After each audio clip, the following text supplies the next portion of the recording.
Hey guys, how you doing? And welcome back to the channel. You guys seem to really like gimbals and you like the comparison parts that I've been doing, so I thought I'd do another one. I'm going to be taking the Hohem M6, the brand new gimbal release from them, and I'm going to be comparing it to the Hohem Mobile Plus. This is the new 2022 version. It's the updated one. So we're going to compare these two and see what the differences are. Is one better than the other? Let's get into it and find out. Say you guys really seem to like the gimbal stuff, especially comparisons. That's why I thought I'd do this one again. Now, at the time of this recording, the Hohem M6 is selling for $200 US. The Mobile Plus, it's a 22 edition, it's the newest version, it is selling for $99. That's a big price difference, so we should see some big differences in features. Let's get in, let's find out what these differences are, and is it worth the extra money for the newer gimbal. Now, the first thing we notice, both gimbals are about the same size. The Mobile Plus has a bit fatter grip than the M6 as a general appearance, but they seem to be almost identical looking and identical sizing. Now, the tripod that comes with it, you can see there is a difference in the size, and I do prefer the M6 having that bigger base. To me, it's a little more stable. Let's talk about some specs. Boom, there. You can pause the video and it'll go over some of the basic general specs of these gimbals so you can have a look at it versus trying to listen to me babble all the time. Now let's talk about the pan tilt roll. The M6 has an impressive 360-degree rotation. That is awesome. The Mobile Plus says it has 600.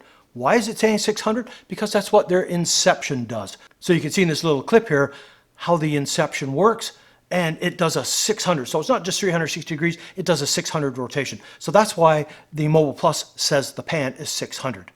Tilt roll is 335 degrees on the M6, and it is 320 on the Mobile Plus. So there is a bit of a difference between the pan tilt roll between the two.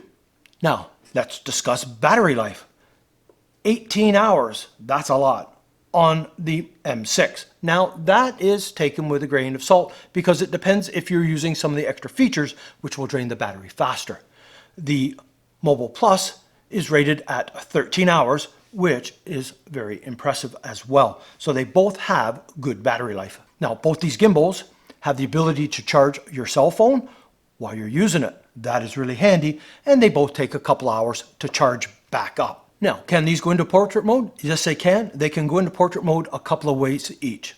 The M6, basically, you just go into flashlight mode, grab the phone, give it a little twist, boom, you're in portrait mode. Or when you're in this position, you can change the head and lock it in and get into portrait mode that way. This one here also has the ability to go into portrait mode a couple of ways. One, flashlight twisting, or you can just kind of give a little flick of the wrist with the Mobile Plus, and boom, you're into portrait mode as well. So they both have a couple of ways to go into portrait mode, which is awesome.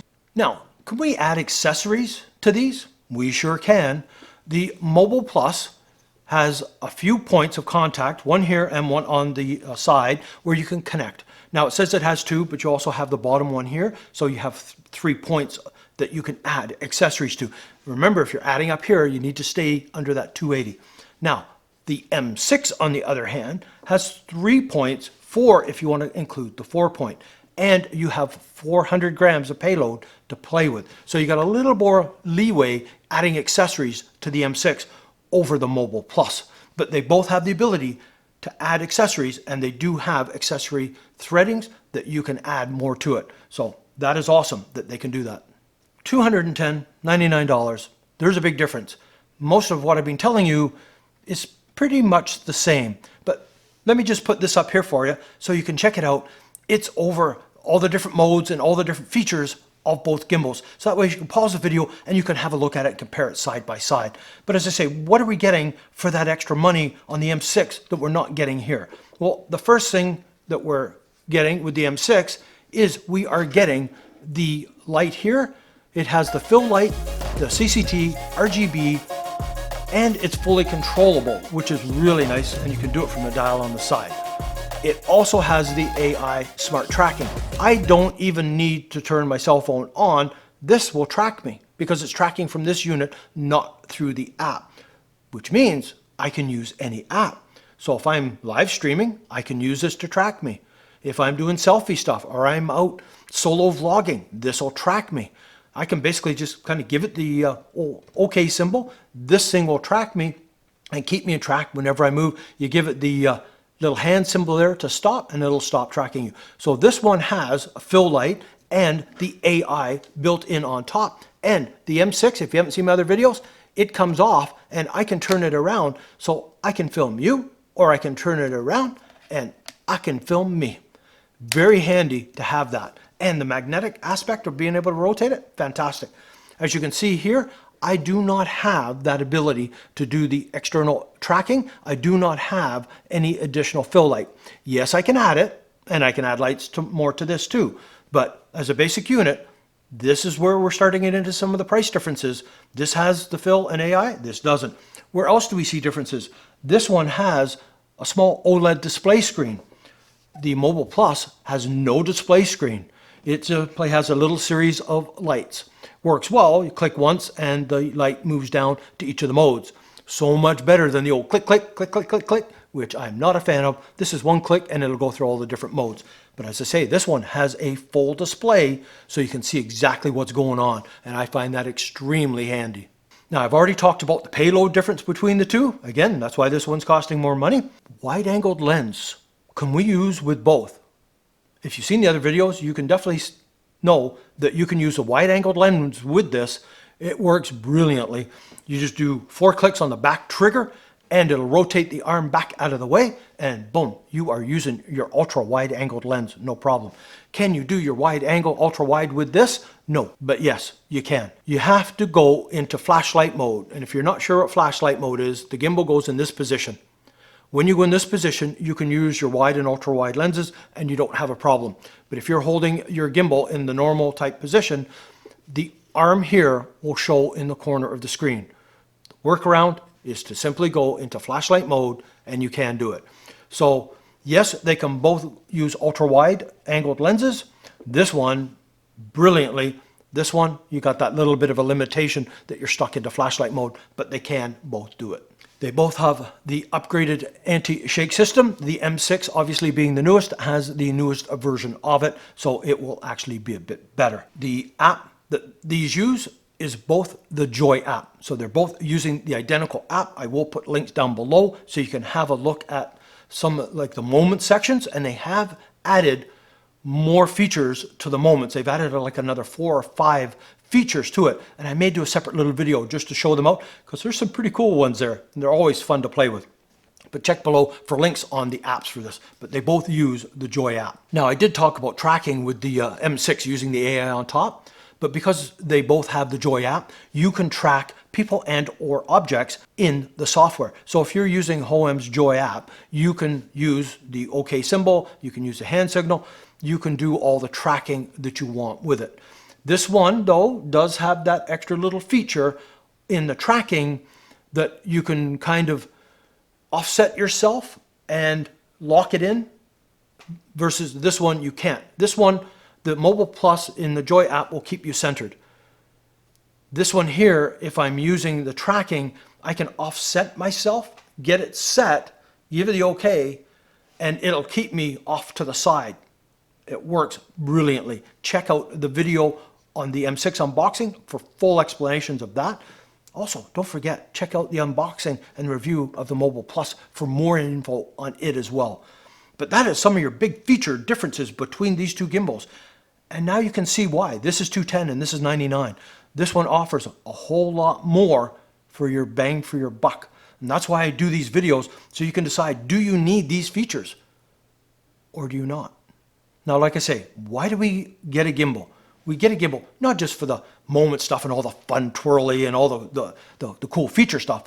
We get it because we want stable footage. We want smooth looking footage when we're out on holidays or we're trying to create our epic little film. You want stable footage. These are 3-axis gimbals, meaning this axis here is not taken care of. So you still need to walk like a ninja to get the best footage you possibly can from your gimbal, but it does create smooth footage. Now, let's do a little bit of walking and running with these gimbals and see, is there a difference between it? Now, unfortunately, this time of year, it's not the greatest weather outside, so we're not looking at the most pretty scenery, but it's not about that. It's about how well do these gimbals give us stable footage. So I'm going to do some walking, ninja walking, and running with each of the gimbals. Now, without further ado, let's run these little clips. You can have a look at it and see what you think. Walking.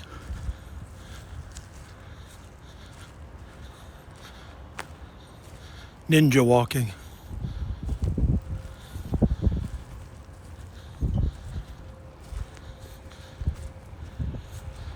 Running.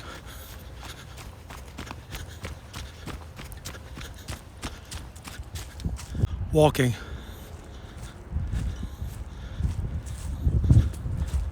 Ninja walking.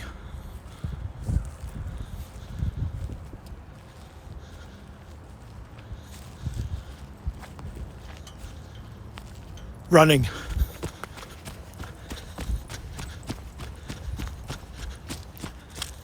That wasn't bad. Like I say, that's pretty standard for the gimbals. They are fairly stable, and I'm quite pleased with the footage. Let's run it side by side so you can see exactly how this is in comparison to get a bit better idea.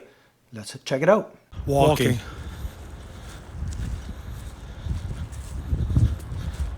Ninja walking.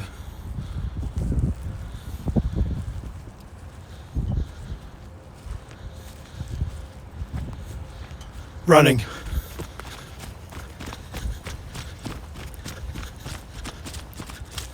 That footage is pretty good. These are fairly stable, and I think they work well. Now, which gimbal is right for you? Which one is the best? It depends on what features you want. I say that all the time. I can't tell you to buy this one. I can't tell you to buy that one, because what are you going to do with it? Right? If you're just going to go out on holidays now and again, do you need all the bells and whistles? This one works brilliantly. This is a good gimbal. Don't get me wrong. I know I tend to favor this, and I do because I want and need the extra features. This one doesn't have it. Like I say, I'm a solo vlogger, so having that AI external using other apps is something I need. This one can't do it. So, like I say, you're the only one that can answer which one is best for you. Don't forget though, check out the full unboxings and review of both these gimbals so you can see all the little bells and whistles. I mainly wanted to go over some of the similarities and some of the big differences between these two gimbals to help you have an informed decision. So that's it for this one. If you're new to the channel, please subscribe. Hit that bell notification so you're aware when I post new videos like this. If you enjoyed it, please give it a thumbs up. So until the next time.